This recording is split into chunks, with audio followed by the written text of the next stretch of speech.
ആദ്യം യേശു പ്രാർത്ഥിച്ചു. Jesus prayed. അത് കഴിഞ്ഞ് യേശു പ്രാർത്ഥന പഠിപ്പിച്ചു. Then he taught how to pray. ആ പ്രാർത്ഥനയിൽ പറഞ്ഞു വരുന്നതിന്റെ ആരംഭത്തിൽ ഇപ്രകാരം വായിക്കുന്നു: നിന്റെ നാമം വിശുദ്ധീകരിക്കണമേ, നിന്റെ രാജ്യം വരണമേ, നിന്റെ ഇഷ്ടം സ്വർഗത്തിലെ പോലെ ഭൂമിയിലാകണമേ.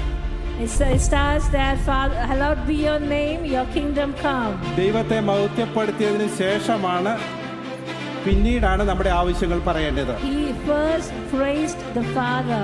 നമ്മൾ പലപ്പോഴും നമ്മുടെ പ്രാർത്ഥനയിൽ നമ്മുടെ ആവശ്യങ്ങൾ മാത്രം പറയുവാൻ വേണ്ടിയാണ് ശ്രമിക്കുന്നത്. In most of the time our prayers is only offering prayers for our need. ഞാൻ മുമ്പേ പറഞ്ഞതുപോലെ ടെലിഫോൺ എന്ന് പറയുന്നത് പറയുവാൻ വേണ്ടി മാത്രമല്ല, കേൾക്കുവാനും നമ്മൾ തയ്യാറാകണം. Telephone is not only to speak but to listen. അതിന്റെ മൂന്നാമത്തെ വാക്യത്തിലാണ് പറയുന്നത്, ഞങ്ങൾക്ക് ആവശ്യമുള്ള ആഹാരം ദിനംപ്രതി തരണമേ എന്ന് പറയുന്നത്. And third verse, they give us each day our daily bread. യേശു പ്രാർത്ഥിച്ചത് എങ്ങനെയാണെന്നറിയോ? You know how Jesus prayed? എന്റെ ഇഷ്ടമല്ല കർത്താവേ, It's not my will. അങ്ങയുടെ ഇഷ്ടം നടത്തണമേ. Let your will be done. നമ്മുടെ പ്രാർത്ഥനയിലും ഇങ്ങനെ തന്നെയാകണം. Let our prayers be like that. നമ്മുടെ പ്രാർത്ഥനയിലും നമ്മൾ പ്രാർത്ഥിക്കുന്നത് നമ്മുടെ ഇഷ്ടമല്ല, It's not our will, ദൈവത്തിന്റെ ഇഷ്ടം നടക്കുവാനിടയായി but തരണം. the Lord's will be done.